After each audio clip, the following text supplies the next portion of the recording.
Teleamazonas presenta 24 horas con Milton Pérez y Diana León.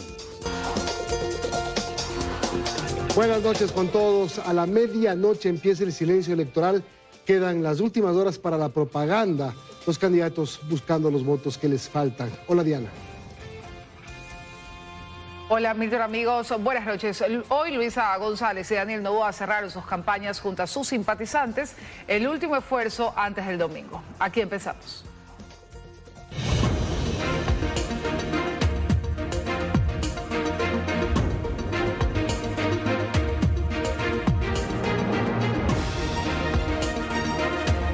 El presidente candidato Daniel Noboa cerró su campaña electoral en el Coliseo Voltaire Paladines Polo en Guayaquil. Ante sus simpatizantes habló de empleo y seguridad.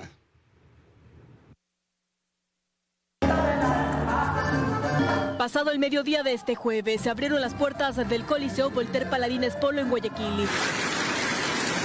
A pesar de la fuerte lluvia, cientos de simpatizantes arribaron al punto para acompañar al presidente candidato Daniel Noboa en su cierre de campaña. Los artistas nacionales e internacionales empezaron a presentarse desde las 15 horas. Fueron más de 3 horas de música y fiesta.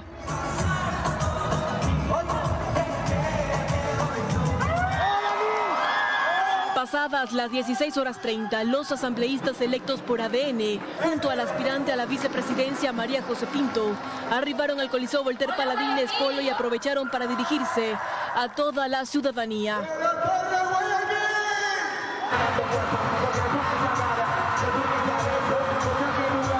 Cerca de las 7 de la noche llegó el presidente candidato Daniel Noboa. Al iniciar su discurso recalcó que en los comicios de este domingo defenderán los votos en las urnas. Nosotros velamos por la equidad y por la justicia de todos los ecuatorianos, velamos por la vida de los jóvenes.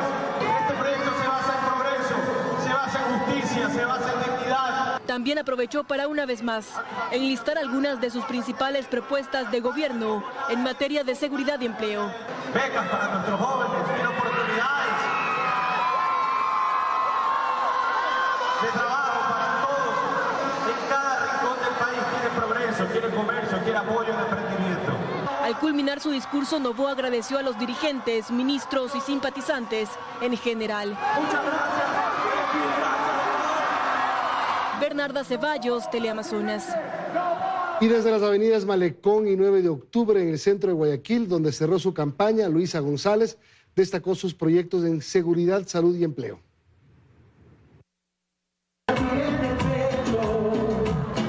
La avenida 9 de octubre fue el punto de concentración de cientos de simpatizantes que llegaron al cierre de campaña electoral de Luisa González, candidata a la presidencia de Ecuador por la Revolución Ciudadana. Con un show de artistas nacionales, los asistentes esperaron el arribo de González, quien subió a la tarima pasadas las 17 horas. La aspirante a Carondelet estuvo acompañada de su binomio Diego Borja, de representantes del movimiento político Revolución Ciudadana, de la Alianza Reto. Además contó con la presencia de delegados de Pachacutic. En el discurso, que duró alrededor de 30 minutos, destacó la unidad y el respaldo que desde ya tiene con varias organizaciones políticas. La aspirante a Carondelet mencionó algunos de sus proyectos, entre ellos el de salud, seguridad y empleo. Se abrirá una línea de crédito de hasta $45.000 con un año de gracia a un dígito de interés. Vamos a construir la seguridad de la mano de los hombres y mujeres de nuestra fuerza pública. Además, hizo un llamado a la ciudadanía para que acudan a las urnas el próximo domingo 13 de abril. El 13 de abril vamos todos a votar, que nadie se me quede en su casa. Previo al evento de cierre de campaña, la candidata Luisa González recorrió varias calles del suburbio de Guayaquil en la denominada Caravana por la Paz. Con esto, González finaliza su campaña y se acogerá al silencio electoral a la espera de los resultados del próximo domingo 13 de abril. Erika Vera, Teleamazonas. Y los candidatos presidenciales han duplicado sus actividades en redes sociales, activando ese recurso a pocas horas de comenzar el silencio electoral.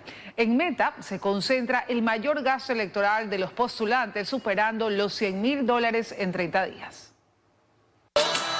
Se aproxima el silencio electoral, no obstante, este no es un sinónimo del fin de la campaña.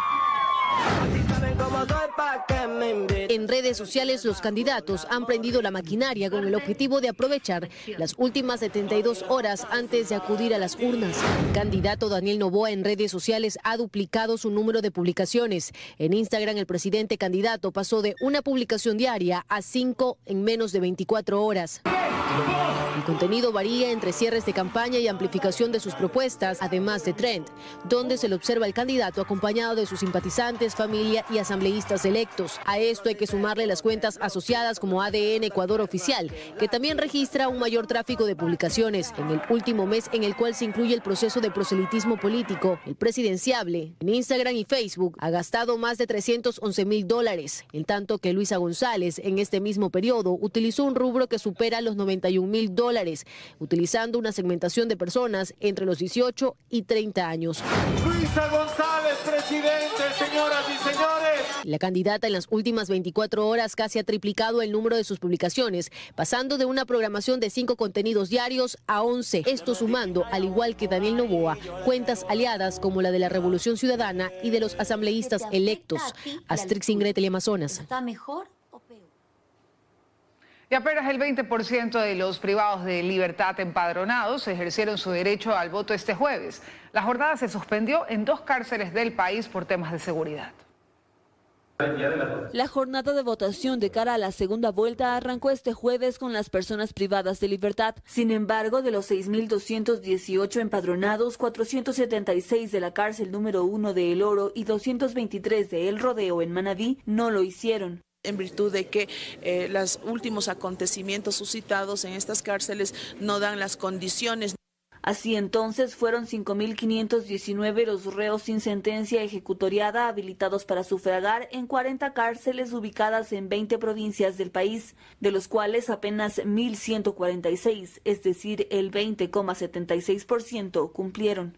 Porque es un reconocimiento a su humanidad, una puerta hacia su reintegración cívica y un mensaje claro de que la democracia no excluye. Cada junta estuvo conformada por 2 miembros del CNE y un privado de la libertad. El proceso se realizó con el acompañamiento de Fuerzas Armadas y Policía. El escrutinio de esta votación se llevará a cabo el domingo 13 de abril del 2025 a partir de las 5 de la tarde. Este viernes las jornadas de sufragio continuarán con los beneficiarios del voto en casa, para el que se han inscrito 662 personas y se han preparado 111 rutas. Lucía Clavijo, Teleamazonas. El sistema informático para la segunda vuelta fue sellado este jueves por el Consejo Electoral. Además, se estima que el domingo los primeros resultados sean publicados a partir de las 6 de la tarde. El sistema informático para la segunda vuelta está listo. Este jueves, bajo la mirada de observadores internacionales y delegados de las organizaciones políticas, el Consejo Nacional Electoral realizó el sellado y verificación de la base de datos para garantizar su transparencia. En este momento ya la base de datos queda en 0.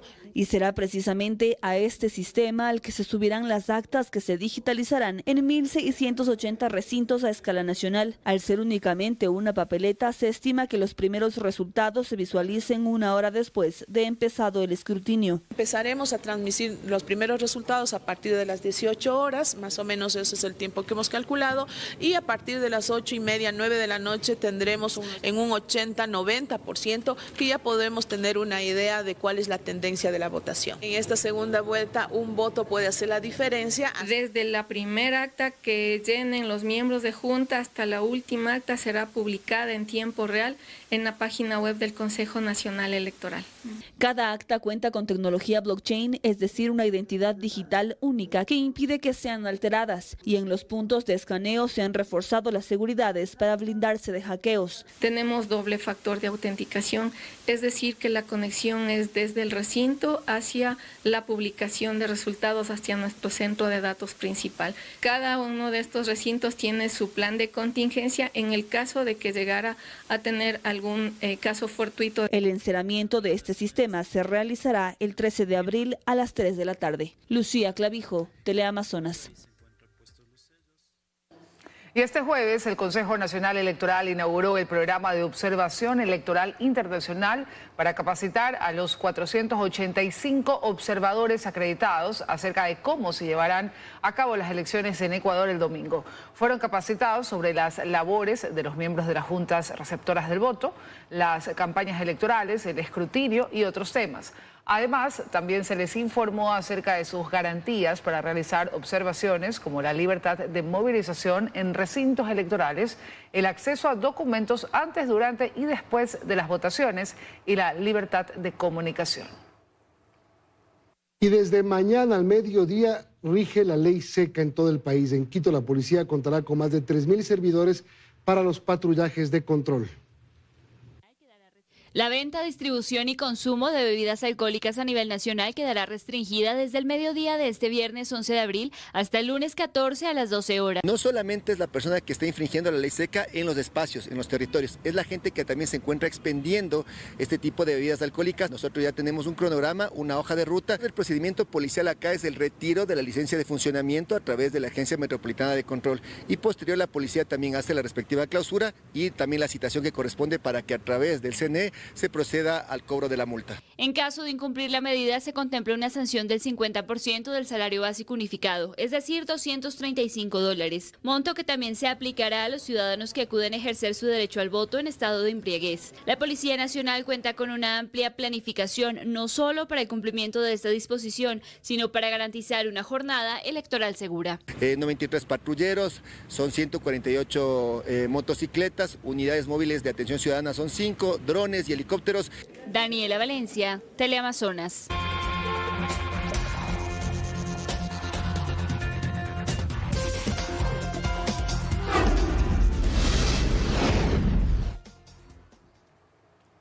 Las intensas lluvias continúan en Quito. Esta vez un árbol se cayó sobre una cabina del teleférico. Brigitte Mancheno desde el lugar nos da más detalles. Buenas noches, Brigitte. Hola, buenas noches. 100 personas tuvieron que ser evacuadas del teleférico en el norte de la capital. Esto tras las fuertes precipitaciones registradas la tarde de este día jueves. Las mismas que produjeron lo que usted ve en imágenes. La caída de un árbol de grandes proporciones sobre una cabina o góndola. Según la empresa administradora, pues no existe ninguna persona herida, pues todo el sistema se encontraba apagado. Pues esta medida de prevención la toman siempre que existen lluvias o tormentas eléctricas para evitar que existan personas afectadas. Sin embargo, hasta el momento, personal del Cuerpo de Bomberos continúa realizando tareas de limpieza, las mismas que durarán hasta este día viernes, por lo que el teleférico permanecerá cerrado. Es la información que les contamos. Muy buenas noches. Buenas noches, gracias Brigitte. Y sí, tras las intensas lluvias, 2 ríos se desbordaron en el cantón Simón Bolívar, provincia del Guayas. Más del 70% de la zona urbana quedó inundada tras la crecida de los afluentes.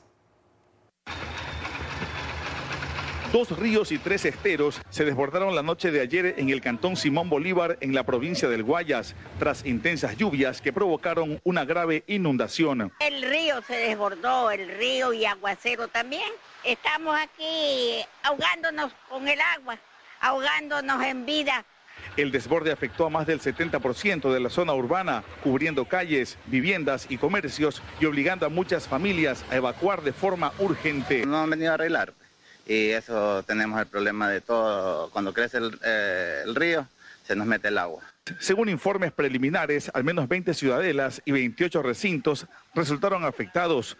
Las autoridades locales y equipos de rescate se mantienen activos desde la madrugada, habilitando albergues temporales y atendiendo a los damnificados. El COE cantonal permanece activo ante la emergencia. Aunque no se han reportado víctimas mortales, los daños materiales son considerables. Habitantes del sector señalan que las inundaciones han sido más intensas que en años anteriores y piden una intervención urgente de los organismos provinciales y nacionales. En Simón Bolívar, provincia del Guayas, Marlon Ayala, Teleamazonas. Invierno cobra su primera víctima mortal en Cuenca. Se trata de una mujer de la tercera edad, quien quedó atrapada junto con su nieto por un aluvión en la comunidad de Chicos Soldados, en el occidente de la capital Azuaya. La mujer falleció en el sitio, mientras que su nieto resultó herido. Producto de la emergencia, 2 viviendas resultaron seriamente afectadas y la vía principal quedó bloqueada.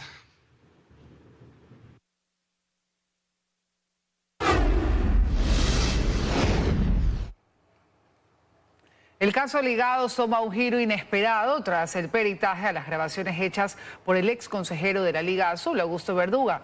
Él deja en evidencia el interés de la Revolución Ciudadana por llegar a la Contraloría General del Estado con su candidato Juan Falcón Ypuy.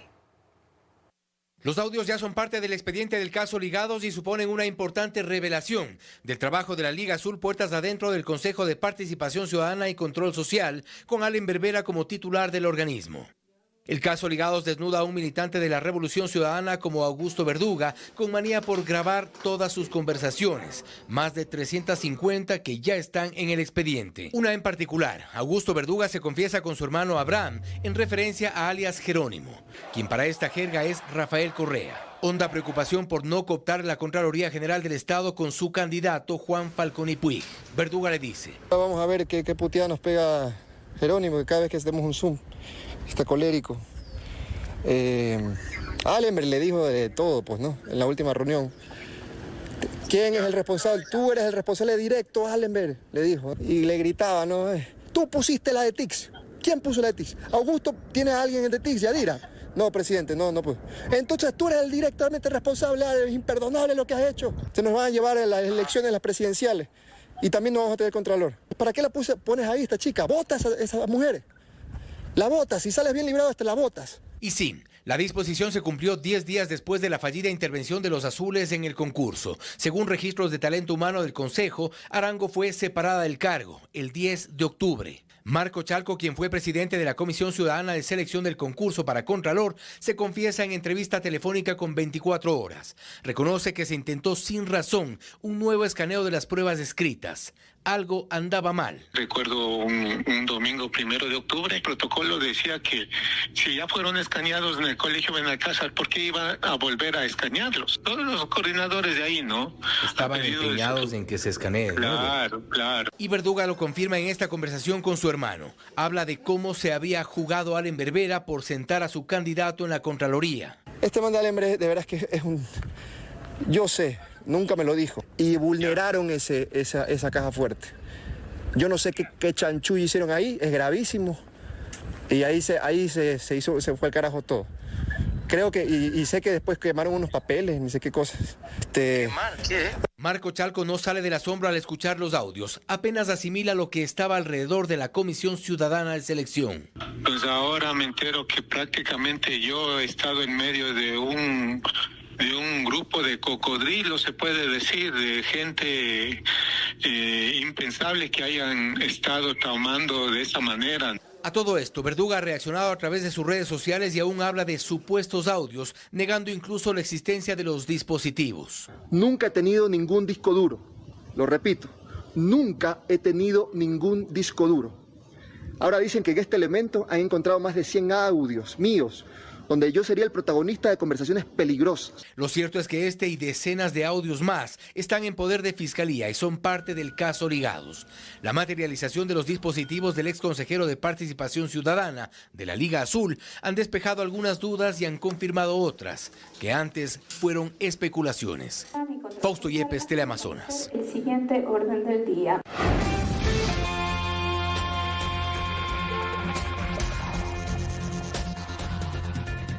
Seguimos. El arancel del 10% impuesto por Estados Unidos a Ecuador se mantiene. El gobierno y el sector privado trabajan ya en los requerimientos de ese país para alcanzar un acuerdo bilateral. Los exportadores están expectantes de que las negociaciones entre ambos gobiernos se mantengan. La decisión del presidente de Estados Unidos, Donald Trump, de suspender los aranceles recíprocos que iban más allá del 10% para más de 56 países y la Unión Europea no cambia la situación de Ecuador. En el caso de India o Vietnam, que tenían aranceles superiores al 30-40%, ya no va a entrar en vigencia 30-40% para ellos, sino que van a tener temporalmente, por 90 días, solo un 10%. Para esto el Ecuador, al igual que los países de la región, se van a mantener en 10% como ya se nos venía aplicando desde el pasado 5 de abril. Frente a ello, Ecuador trabaja contra reloj en 16 puntos que para Estados Unidos representan una barrera comercial. Estamos trabajando en eso. Hay una delegación privada que junto con el sector público venimos de la semana anterior activado. Y lo que sí es importante es que se llegue a un acuerdo de largo plazo que nos permita de una vez por todas que todos nuestros productos de exportación accesen con preferencias arancelarias o con mejores condiciones que las que actualmente están ingresando. De eso se trata esto. Y creo que lo que ha hecho Estados Unidos es justamente eso, invitarnos a llegar a un acuerdo lo más pronto. Por eso es que nos han recibido. Incluso explican, ya existen demostraciones de la voluntad de Ecuador, entre ellas la resolución del COMEX de reducir temporalmente al 10% los aranceles para vehículos importados de esa nación. Sin embargo, a decir del exministro de Comercio Exterior, Iván Ontaneda, toda decisión debe ser técnica y estructurada. No se trata de tomar decisiones unilaterales, te bajo aquí, te subo acá. Se necesita un estudio mucho más estructurado que le permita al Ecuador mantener no solamente buenas relaciones con Estados Unidos, sino con todo el resto de otros países. El exfuncionario de gobierno también sostiene que Ecuador tiene una ventaja que debe saberla aprovechar. Existe una buena predisposición política porque se necesita la voluntad política de los dos gobiernos. De allí que el sector privado hace un llamado al próximo gobierno, cualquiera este sea, a continuar las negociaciones con nuestro principal socio comercial. Belén Merizalde, Teleamazonas.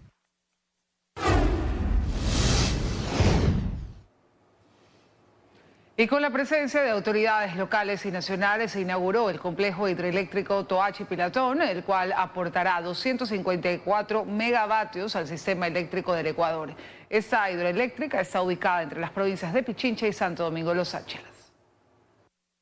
Luego de 14 años se inauguró el complejo hidroeléctrico Toachi-Pilatón, que genera 254 megavatios al sistema eléctrico del país. La puesta en operación de todo el proyecto Toachi-Pilatón fue una de las prioridades para la normalización del servicio eléctrico y lo hemos cumplido. Toachi-Pilatón puede generar la energía mientras que está pasando en la zona amazónica, digamos, sí, para que un poco equilibrar la situación energética en el Ecuador. El funcionamiento de esta central comenzó en diciembre de 2024, enlazándose al Sistema Nacional Interconectado, convirtiéndose en la primera en entrar en operación. Al momento se encuentra en funcionamiento al 100% y los trabajos principales habrían culminado. Hemos ya finalizado todas las obras de la ruta hidroeléctrica que comprende lo que es el canal de aproximación, los desagües de fondo, el tapón de desvío. Según el viceministro de Energía, Fabián Calero, también se trabaja en el reforzamiento del Sistema Nacional de Transmisión, principalmente en provincias en las que es urgente mejorar y ampliar el servicio. Imbabura con el sistema Cajas,